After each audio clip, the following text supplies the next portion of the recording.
Tout d'abord, je vais vous dire bonjour. On va commencer cette leçon qui consiste à l'étude des ondes mécaniques progressives par recours à quelques situations. Voyons ensemble la première situation. Voilà, on jette une pierre dans un étang. On observe des rides circulaires qui s'élargissent et s'éloignent du centre. La surface de l'étang subit une perturbation sous forme de rides circulaires dont le centre est le point d'impact de la pierre sur l'eau. On passe par la suite à la deuxième situation. On déplace vers le haut l'extrémité est d'une sorte de chaîne. Regardons ensemble l'animation.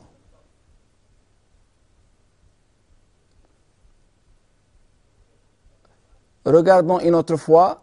On observe que la déformation progresse le long de la chaîne et ne reste pas localisée au point source. Les différents points de la chaîne subissent des déplacements semblables à ceux que la main a engendrés au point source. Bon, ici, si on revient aux deux situations étudiées, nous remarquons que la déformation ne reste pas localisée au point source. Plutôt, dès que les causes de sa naissance disparaissent, elle progresse le long du milieu considéré. On dit que le milieu est un milieu élastique. Donc, c'est un milieu, tout simplement, milieu élastique, c'est un milieu qui reprend de lui-même sa forme initiale après avoir subi une perturbation ou déformation. Et la déformation produite est dite un ébranlement. C'est toute déformation produite dans un milieu élastique. Je parle également de la propagation. C'est tout phénomène décrit par l'évolution d'un ébranlement ou des mouvements d'une particule dans le temps et l'espace par rapport à un milieu donné. Bon. Je signale aussi de la durée de propagation. C'est le temps θ que met un ébranlement pour parcourir une certaine distance. On passe par la suite au plan de cette leçon. Tout d'abord, je vais parler de la propagation d'un ébranlement. Puis, on étudie les ondes progressives sinusoïdales. Ensuite, ondes progressives le long d'une corde. Ondes progressives à la surface d'un liquide. Ondes progressives le long d'un ressort. Et finalement, je vais parler des ondes sonores. Commençons par la propagation d'un ébranlement. Ébranlement le long d'une corde. Voyons ici l'animation lorsqu'on secoue l'extrémité de la corde. Vous voyez que la déformation ou l'ébranlement ne reste pas localisé au point source. Ici, lorsqu'on communique une secousse, un ébranlement se propage et provoque le déplacement des différents points de la corde. On passe par la suite à la conclusion. On constate que la direction de l'évolution de l'ébranlement le long de la corde est perpendiculaire à la direction de déplacement des différents points de cette corde. Un tel ébranlement est dit transversal. Voyons ici la deuxième partie de la propagation d'un ébranlement le long d'un ressort. Voyons ensemble l'animation.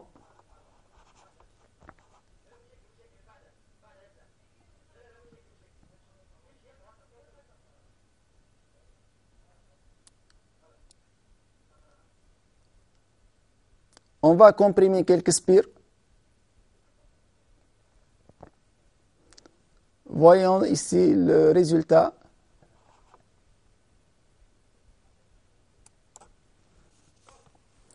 Les spires comprimées vont reprendre leur écartement initial en se détendant et en comprimant les spires voisines. Une zone de compression se propage ainsi le long des ressorts.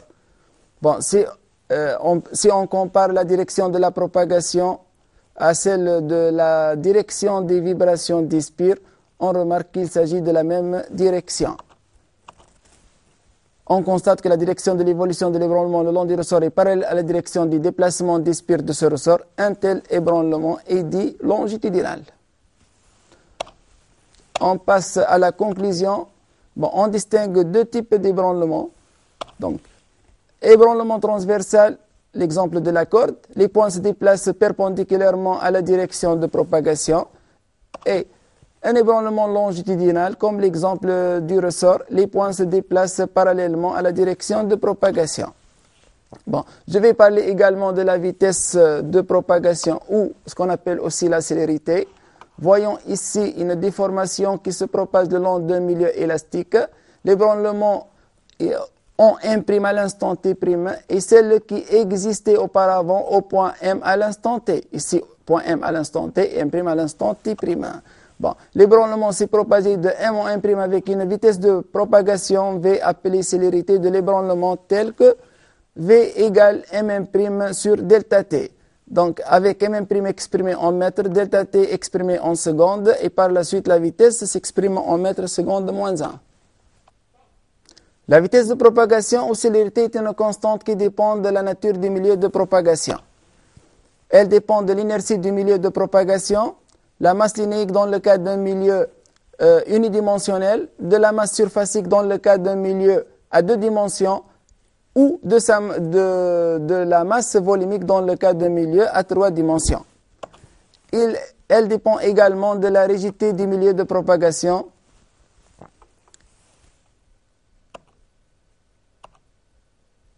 Bon, je passe par la suite à toujours dans le cadre de la propagation d'un ébranlement. Ici, considérons un ébranlement qui se propage le long d'une corde. Voilà, on remarque ici que tout point du milieu de propagation situé à une distance d égale Sm de la source reproduit le mouvement de celle-ci avec un retard. Donc, ce retard désigne le temps mis par l'ébranlement pour se propager de S à M. On parle ici du principe de propagation. Donc, voyons ici l'équation s'écrit Ym de t est égal Yst moins θ avec θ égale d sur V. Et le signe moins désigne ici le retard.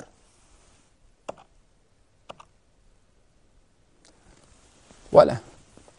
Bon, je vais passer ici donc à l'aspect énergétique de la propagation. Voyons ce qui se passe lorsqu'on va perturber le système au point extrême ici.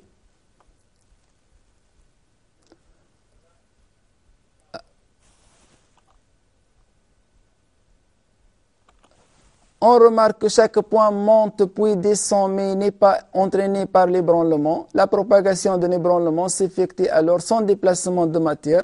Elle correspond à un transport d'énergie. C'est pour cette raison qu'on préfère le mot célérité au mot vitesse auquel est associée la notion de déplacement de matière.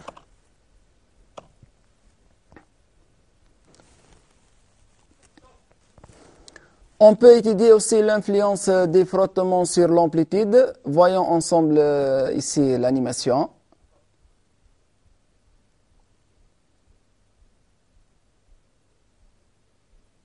Voyons ensemble comment l'amplitude diminue, et ceci à cause des frottements. Il s'agit ici d'un milieu unidirectionnel. À cause des frottements existants lors du passage de la perturbation dans le milieu matériel, une partie de l'énergie sera dissipée. Donc l'amplitude nécessairement diminue. On peut parler également de notre phénomène. Dans le cas d'un milieu à 2 ou à 3 dimensions, l'amplitude diminue même si l'amortissement est négligeable. L'exemple de la surface de l'eau, l'énergie initialement localisée au point source, elle se répartit de proche en proche entre des ensembles de plus en plus grands de points matériels. L'énergie alors doit diminuer et par la suite l'amplitude diminue. C'est le phénomène de la dilution d'énergie.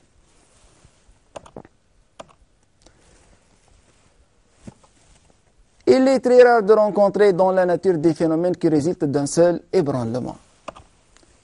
La succession d'ébranlements identiques dans un milieu élastique donne naissance au phénomène d'onde.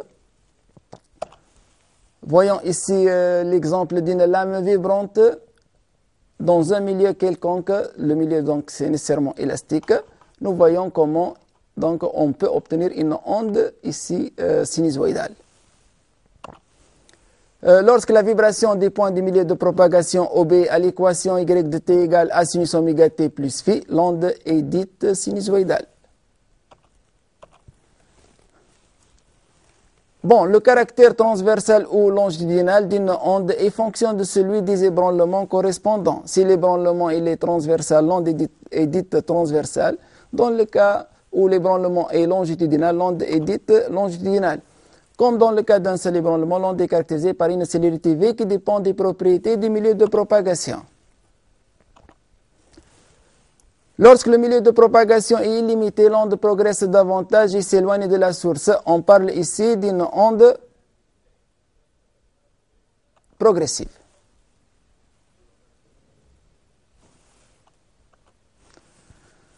En pratique, pour obtenir une onde progressive, il faut éviter la réflexion. C'est pourquoi on limite le milieu de propagation par une matière absorbante, telle que le coton ou un liquide, afin de pouvoir l'assimiler à un milieu ouvert ou illimité. Bon, voyons ici quelques aspects d'une corde en état de vibration à différents instants. Voilà, ici c'est l'état à l'instant 0, ici l'état à l'instant 0,25 t, avec t c'est la période de vibration de la source, ici l'état après 0,5 période, ici l'état ou l'aspect à l'instant 3/4 de t, et la dernière aspect c'est après une période de vibration de la source. Bon, regardons ici la distance parcourue par l'onde pendant cette période de vibration, par définition c'est la longueur d'onde lambda. Donc, la longueur d'onde lambda d'une onde sinusoïdale est la distance parcourue par l'onde pendant une période de t de vibration. Lambda égale V fois t, avec V c'est la célérité et t c'est la période de vibration de la source.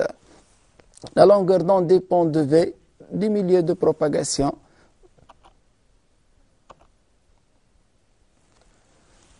On va passer par la suite à l'onde progressive le long d'une corde. Donc ici une lame vibrante, donc c'est l'extrémité de la lame qui va être animée d'un mouvement rectiligne sinusoïdal. Ici une corde élastique légèrement tendue.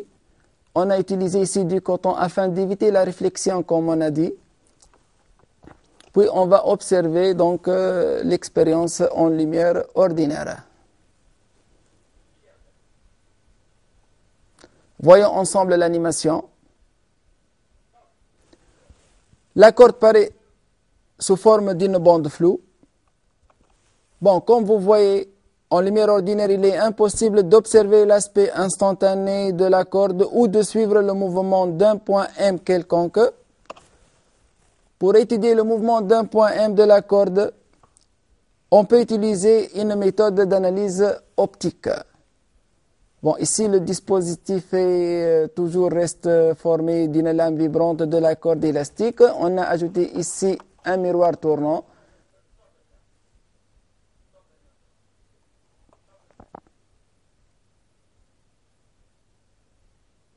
Bon, voyons ensemble ici l'animation. Bon, la corde toujours, il paraît sous forme d'une bande floue. On va éclairer la corde par un faisceau lumineux qui tombe sur un miroir tournant. Voyons le résultat, la réflexion de la bande sur un écran donne naissance à une bande éclairée où il est tracé une sinusoïde d'ombre. Chaque point de cette sinusoïde d'ombre traduit que le fait que chaque point de la corde effectue un mouvement rectiligne sinusoïdal. Il est possible aussi d'observer l'aspect de la corde à un instant donné, et ceci par un éclairage stroboscopique. Voyons ensemble ici l'animation, l'observation de la corde lorsqu'il est éclairé par une lumière stroboscopique de fréquence variable.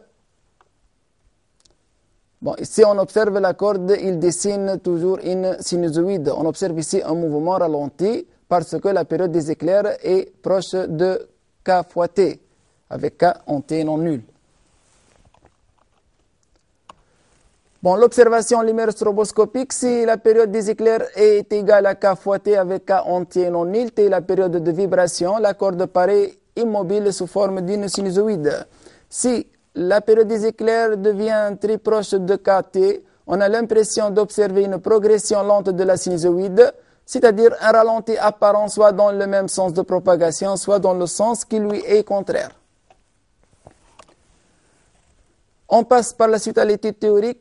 D'après le principe de propagation, tout point M de la corde situé à une distance x de la source S reproduit le mouvement de la source avec un retard θ. On a ys égale a sinus oméga t plus phi s. A, c'est l'amplitude, oméga, c'est la pulsation, et phi s, c'est la phase initiale de la source. D'après le principe de propagation, ym de t égale yst moins θ pour t supérieur ou égal à θ. Et par la suite, l'équation de l'onde s'écrit ym de t égale a sinus 2πt sur t moins 2πx sur lambda plus phi s. On reste toujours dans l'étude théorique. On remarque bien que ym de t est une fonction de deux variables x et de t. L'étude de ce type de fonction se fait en deux étapes. Si on fixe x, t alors variable, on obtient une sinusoïde de temps de période temporelle t qui traduit le mouvement d'un point bien déterminé de la corde, ce qui correspond à la méthode d'analyse optique. Si t est fixe, alors x, ça sera variable. On obtient une sinusoïde d'espace de période spatiale lambda traduisant l'aspect de la corde à un instant donné. Donc, ceci correspond à l'observation stroboscopique.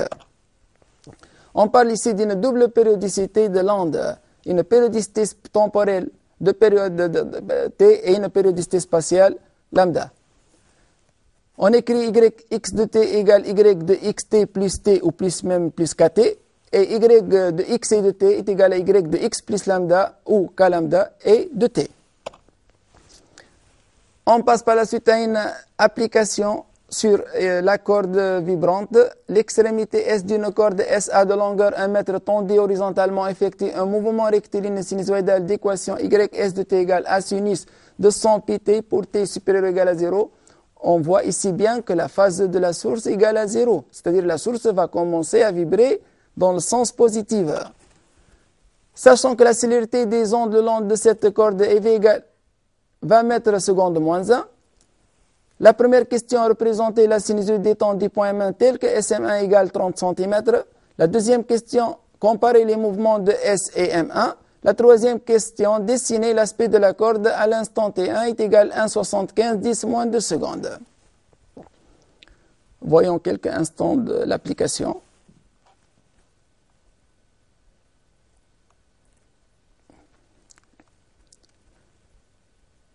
Je vais passer tout de suite à la première question. Représenter la sinusoïde des temps du point M1 tel que SM1 égale 30 cm. Le point M1 ne commence à vibrer qu'après un retard θ et ceci d'après le principe de propagation. θ1 c'est la distance SM1 sur V, avec V c'est la célérité de propagation. Ceci donne 1,5 10 moins 2 secondes. Or, t égale 2π sur oméga, oméga c'est la pulsation, est égal à 10 moins 2 secondes. Donc, θ1 égale 1,5t. Donc, le point M1 va commencer à vibrer à partir de l'instant 1,5t. Exactement comme a commencé la source dans le sens positif.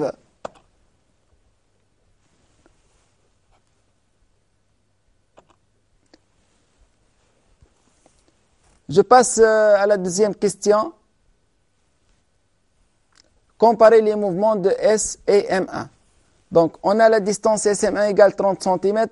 Ceci est égal à 1,5 lambda. Donc, les deux points vibrent en opposition de phase. Donc, je rappelle bien que deux points distants de K lambda avec K entier vibrent en phase. Et deux points distants de 2K plus 1 lambda sur 4 vibrent en quadrature de phase. La troisième question, c'est dessiner l'aspect de la corde à l'instant 1,75 10 moins 2 secondes.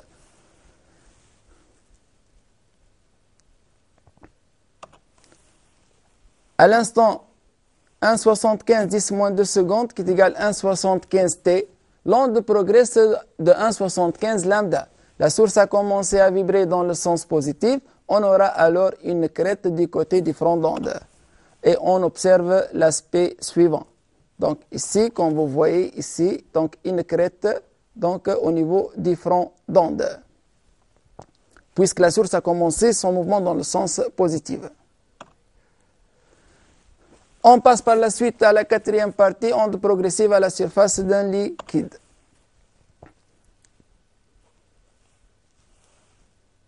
Bon, ici, on dispose d'une équivalente. on va exciter la surface d'un liquide par une lame vibrante sinusoïdalement au cours du temps. Bon, l'observation en lumière ordinaire, on voit des rides qui progressent vers les bords de la cuve. On observe donc des rides circulaires qui se propagent vers les bords de la cuve onde.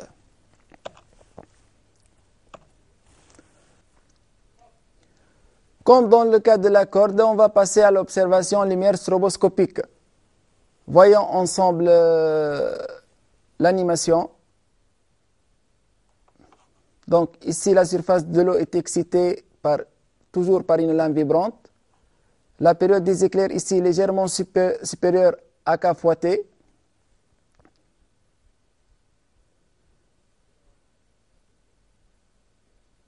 Ici, on a changé la période. Donc, la période des éclairs est légèrement inférieure à K fois T.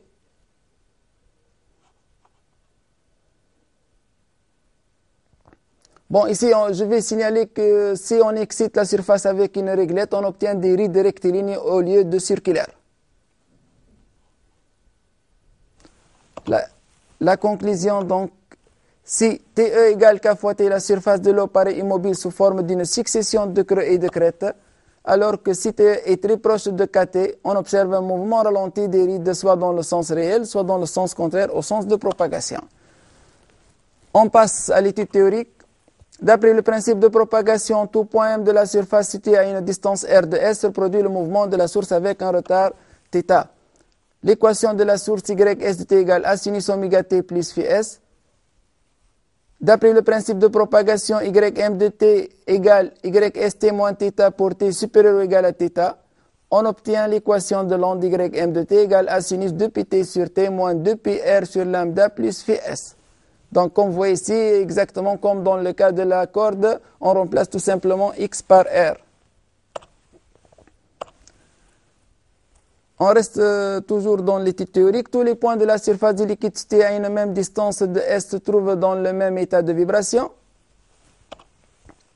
Comme dans le cas de la propagation le long d'une corde, l'équation de l'onde qui se propage à la surface de l'eau est fonction de deux variables R et de T, d'où la double périodicité de l'onde. On passe par la suite à une application. L'énoncé.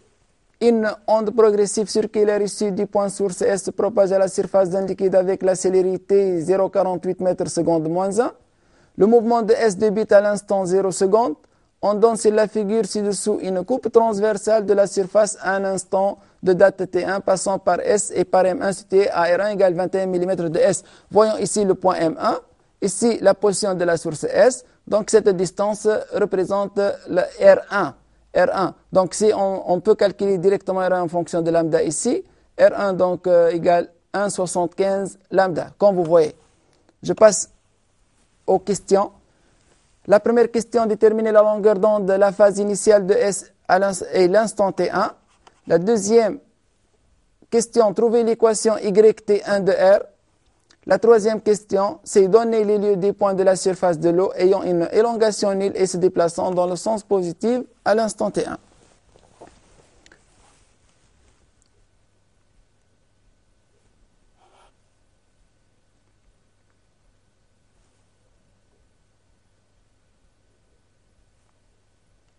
On passe par la suite à la première question. Déterminer la longueur d'onde de la phase initiale de S et l'instant T1. Bon, comme j'ai dit ici, la distance entre la source et le point M1 est égale à 1,75 lambda, est égale à 21 mm. Donc, on peut calculer la valeur de lambda. On obtient finalement lambda égale 12 mm. Concernant la phase de la source, bon, je vais ici regarder le front d'onde. Le front d'onde est un creux, comme vous voyez ici. Donc, la source nécessairement a commencé son mouvement dans le sens négatif et par la suite phi S égale à pi.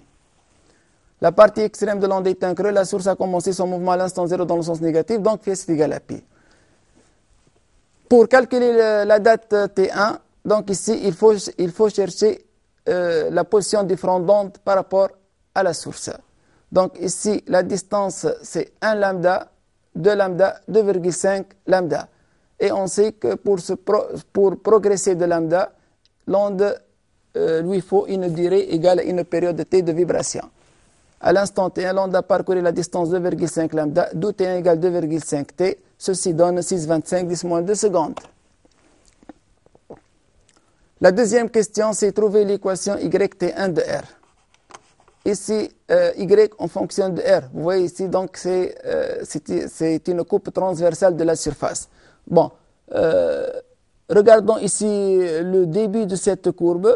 Donc, à partir du point source, donc la courbe est décroissante. C'est-à-dire la phase vaut nécessairement pi. Et pour les points situés à une distance supérieure à 2,5 lambda, on a Y de R égale à 0. C'est-à-dire ces points sont encore en état de repos. Bon, YR égale 0 si R supérieur à 2,5 lambda, YR égale A sinus 2PR sur lambda plus pi si R inférieur ou égal à 2,5 lambda. Donc ici, on peut remplacer la lambda par sa valeur. Pour la troisième question, donnez les lieux des points de la source, donnez les lieux des points de la surface de l'eau ayant une élongation nulle et se déplaçant dans le sens positif à l'instant T1. On va s'aider avec une animation. Voyons ici, c'est une particule qui se trouve à la surface de l'eau et en train d'une propagation d'onde. Donc ici, si le point est situé sur une courbe décroissante ou sur une partie décroissante de la courbe, elle est en train de se déplacer vers le haut, tandis que si le point est situé sur une partie croissante de la courbe, elle est en train de se déplacer vers le bas. Si on a compris cette animation, donc dans notre cas, le point source est placé sur une partie décroissante de la courbe, donc nécessairement à l'instant T1, elle est en train de se déplacer vers le haut. De la même manière pour le point de la coupe situé à une distance lambda de la source, et également la même chose pour le point situé à 2 lambda de la source. Bon, ici, on a demandé les points de la surface, donc les points de la surface vont être donc situés sur des cercles. Donc le point source S, c'est un point nécessairement, et les points de la surface situés sur les deux cercles de rayon R1 égale lambda et R2 égale 2 lambda. On passe par la suite à la cinquième partie, onde progressive le long d'un ressort.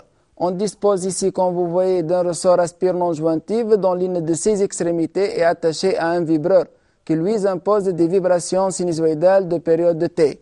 En lumière ordinaire, le ressort nous paraît exactement comme dans le cas de la corde flou. En lumière stroboscopique, on peut observer ensemble l'animation. Voyons l'animation. Voilà, comme vous voyez, on peut observer les spires au cours du temps. L'observation en lumière stroboscopique, si T égale K fois T, le ressort paraît immobile sous forme d'une succession de zones alternativement comprimées et dilatées. Si T est très proche de KT, les zones comprimées et dilatées paraissent progresser lentement le long du ressort. On observe un ralenti apparent soit dans le sens réel, soit dans le sens qui lui est contraire. On passe finalement aux ondes sonores. Bon, le son ne se propage pas dans le vide, sa propagation nécessite un milieu matériel, c'est une onde mécanique. La propagation d'une onde sonore contenue dans un tuyau ressemble à la propagation d'une onde longitudinale le long d'un ressort. Voyons cette animation ensemble. Donc ici, un haut-parleur qui émet des vibrations sonores. Donc ici, ce que nous voyons en bleu, c'est une tranche d'air. Voyons, elle rassemble exactement à une spire, dans le cas d'un ressort. Voilà. Donc, c'est le principe de la propagation des ondes sonores. En tout point de l'air environnant une source sonore, un microphone capte des variations de pression. Si ces variations sont sinusoïdales, le spot d'un oscilloscope branché à la sortie du micro décrit alors une sinusoïde. Je vais passer à une étude expérimentale. Voyons ici la première activité. Comme vous voyez ici, on dispose d'un GBF, d'un oscilloscope et d'un haut-parleur. Et aussi d'un microphone. Bon, le GBF alimente le haut-parleur. On relie les bornes du micro et des haut-parleurs respectivement aux voies Y1 et Y2 de l'oscilloscope. On observe sur l'écran de l'oscilloscope donc deux sinusoïdes de même fréquence, traduisant les vibrations du son émis par le haut-parleur et captées par le microphone. Voyons ici ce qui se passe si on éloigne le microphone du haut-parleur. Bon, comme nous avons vu, si l'amplitude diminue,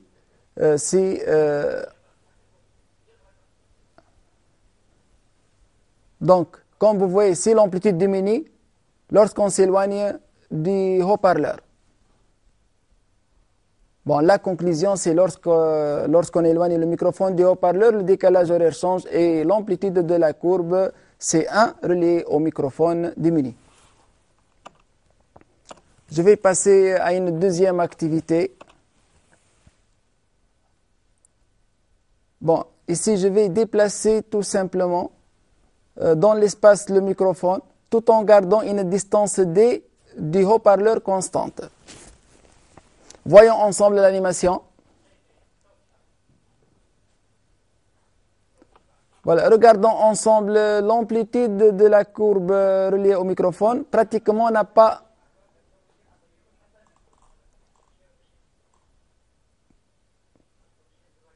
Donc, la courbe reliée au microphone pratiquement n'est pas affectée. L'amplitude a resté constante, tandis et aussi le décalage horaire n'est pas modifié.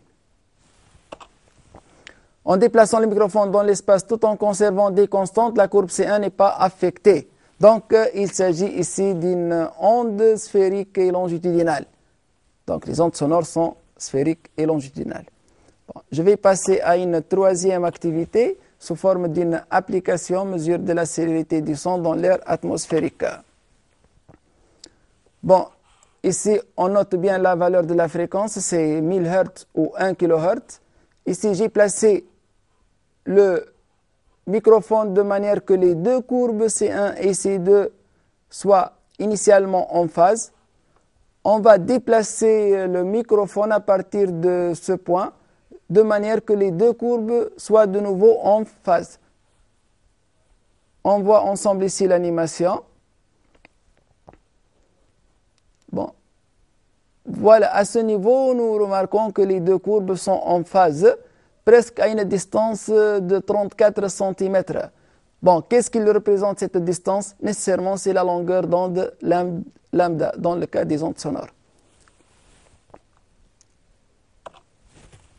Bon, on a la fréquence n égale 1 kHz et la distance d égale 34 cm. Ceci nous permet de calculer la célérité du son dans l'air atmosphérique. Bon, on a V égale lambda fois n, 0,34 fois 1000 égale 340 mètres seconde moins 1. Bon, finalement, donc, je vous remercie. Bonne chance pour tous nos élèves et merci pour votre attention.